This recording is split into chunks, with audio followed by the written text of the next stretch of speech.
अच्छा यार, वो राउंड रोबिन का क्वेश्चन था, तो एक क्वेश्चन मैं करवा देता हूँ इसको रेडी क्यू के मेथड से। तो इसके बाद अपनी प्रैक्टिस के लिए बाकी क्वेश्चंस कर लेना, पता लग जाएगा कि करना कैसे है। तो ये आसान सा क्वेश्चन है। इसके अंदर पता है आपको कि जो राउंड रोबिन होता है उसके अंदर हम टाइम क्वांटम से सॉल्व कर रहे होते हैं। तो इस क्वेश्चन में जो टाइम क्वांटम है वो है 2 यूनिट्स। ठीक है, तो सबसे पहले एक हम बना लेते होते हैं रेडी क्यू। ये हम अपनी ना आसानी के लिए बनाते हैं रेडी क्यू हमेशा। ठीक है, तो हम सबसे पहले देखते हैं, इसको अराइवल टाइम से देखना होता है कि अराइवल टाइम में कौन सा पहले आया कौन सा बाद में आया, कैसे है सीन। तो सबसे पहले कौन सा आ रहा है, अगर हम अराइवल टाइम देखें तो 0 पे अराइव हो रहा है P1। तो P1 आ रहा है मेरे पास सबसे पहले। ठीक है, तो मैं इसको जाके, क्योंकि क्वांटम टाइम इसका 2 है, तो मैं इसको रनिंग क्यू के अंदर जाके रन करवाऊँगा। यहाँ पे मैं एक रनिंग क्यू बना लेता हूँ। तो रनिंग क्यू में जाके इसको रन करवाया तो ये 2 यूनिट्स तक चलेगा, क्योंकि क्वांटम टाइम क्या है 2। ठीक है, जब ये 2 यूनिट तक चल गया तो ये यहाँ पे कितने बच गए 3। उसके बाद अब 2 तक, ये 2 तक चल चुका हुआ हमारा सिस्टम। तो मैंने देखना है यहाँ तक कौन कौन से 2 तक आते आते प्रोग्राम लोड हो चुके हुए हैं। तो इसके बाद P2 भी हो चुका हुआ है, P3 भी लोड हो चुका हुआ है, क्योंकि 2 तक ये दोनों आते हैं। तो P2 भी रनिंग क्यू में आ जाएगा, P3 भी रनिंग क्यू में आ जाएगा। अब मैंने देख लेना है कि जो जो लोड हुए हैं पहले वो लिख लेने हैं। उसके बाद मैंने देखना है जो प्रोग्राम मैंने इससे पहले रन किया था, जो प्रोग्राम इससे पहले रन किया था क्या अभी उसके साइकिल्स कुछ पड़े हुए हैं। तो मतलब मैंने पहले P1 किया था, इसका उसके भी साइकिल्स अभी पड़े हुए हैं, 3 पड़े हुए हैं तो मैं इनके बाद उसको भी लिख दूंगा। ठीक है, पहले मैं लिखूंगा जो जो लोड हो चुके हुए हैं, ये लोड वाले हैं। उसके बाद जो मैंने प्रोग्राम उससे पहले रन किया था वो देखना है कि उसके साइकिल अभी पड़े हैं कि नहीं पड़े। तो उसके साइकिल पड़े हुए मैंने दोबारा लिख दिया। अब मैं यहाँ से, मेरे पास रनिंग क्यू में अगला जो चल रहा है वो P2 है, P1 मैंने चला चुका हूँ, P2 है, P2 आएगा इधर, P2 चलेगा 2 साइकिल्स के लिए। ठीक है, और ये बच जाएंगे यहाँ पे 2। अभी ये सिस्टम जो है 4 साइकिल्स तक चल चुका हुआ है। तो यहाँ तक मैं देखता हूँ कि मेरे पास क्या क्या लोड हो चुका हुआ है। तो P1, P2, P3 ये पहले लोड हो चुके हुए थे। अब मेरे पास P4 भी लोड हो चुका है, क्योंकि सिस्टम 4 तक आ चुका है और इसका भी अराइवल टाइम 4 ही था। तो P4 भी लोड हो चुका है, तो मैं इसको डालूंगा रेडी क्यू के अंदर। जो पहले लोड हो चुका है फिर उसको डालना है। उसके बाद देखना जो प्रोग्राम लेटेस्ट रन किया था उसके साइकिल अभी पड़े हैं, तो उसके साइकिल अभी पड़े हुए हैं, ये 2 भी पड़े हैं, तो मैं इसको भी आगे लिख दूंगा। ठीक है, अब इसके बाद ये भी चल गया। अब मैं चलाऊंगा यहाँ से P3, P3 2 साइकिल्स के लिए चलेगा।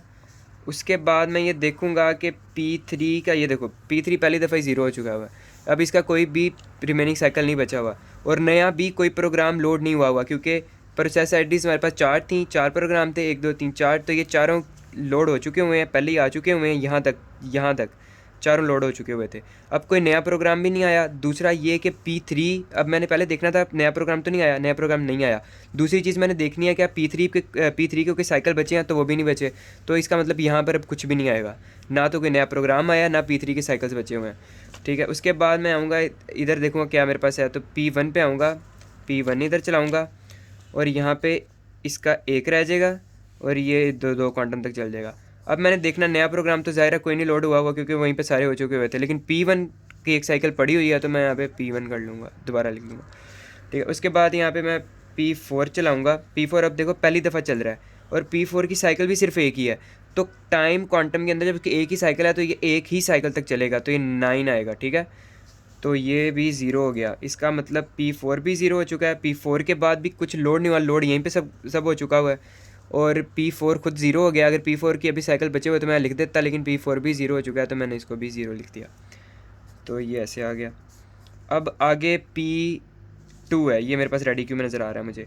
तो P2 है, वो भी 2 बचे थे, वो भी 0 हो गए। P2 भी यहाँ चल गया, 11 तक चल गया, वो भी 0 हो गए।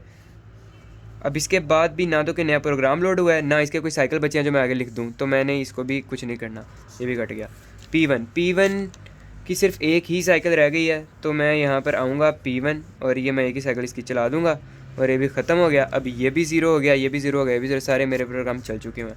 इसके बाद हमें क्वेश्चन में करना होता है, हमें निकालना होता है टर्न अराउंड टाइम और इसका वेट टाइम।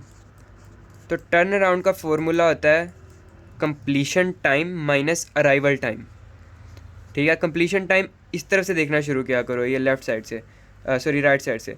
ताकि पता लग जाए कि P1 कहाँ पे कंप्लीट हुआ। तो यहाँ से देखो P1 ऐसे आ रहा था, तो या अगर इधर से देखें तो ज़्यादा जल्दी पता लग जाता है क्योंकि इधर को साइकिल चल रहा होता है। तो P1 ख़त्म हो रहा था उस 12 साइकिल्स तक, तो इसका कम्प्लीशन टाइम क्या है 12 है, और इसका अराइवल टाइम मेरे पास यहाँ पे दिया हुआ है 0 है, तो इसका टर्न अराउंड टाइम क्या हो जाएगा 12। इसी तरह बाकियों का भी देख लेना, P2 का ये है, P4 का ये है, P3 का ये है, इस तरह देख लेना, वो मैं नहीं करवा रहा।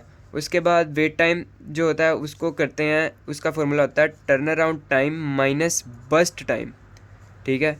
तो टर्न अराउंड टाइम मैंने यहाँ से निकाल लिया, ये निकाल लिया, P1 का टर्न अराउंड टाइम जो है वो है 12 और इसका जो बस्ट टाइम है वो है 5, तो 12 माइनस 5 इक्वल टू 7, ठीक है। इस तरह करके 4 प्रोसेस आईडीज़ थे, चारों का निकाल लेना है। उसके बाद अगर सर एवरेज पूछें जो कि सर हमेशा पूछते ही हैं, तो वो एवरेज निकालनी सबको आती ही है, P1 plus P2 plus P3 plus P4 उसके बाद डिवाइडेड बाई 4, तो ये उसकी एवरेज निकल आएगी। तो बस ये था राउंड रॉबिन और इस तरह से सॉल्व हो जाएगा।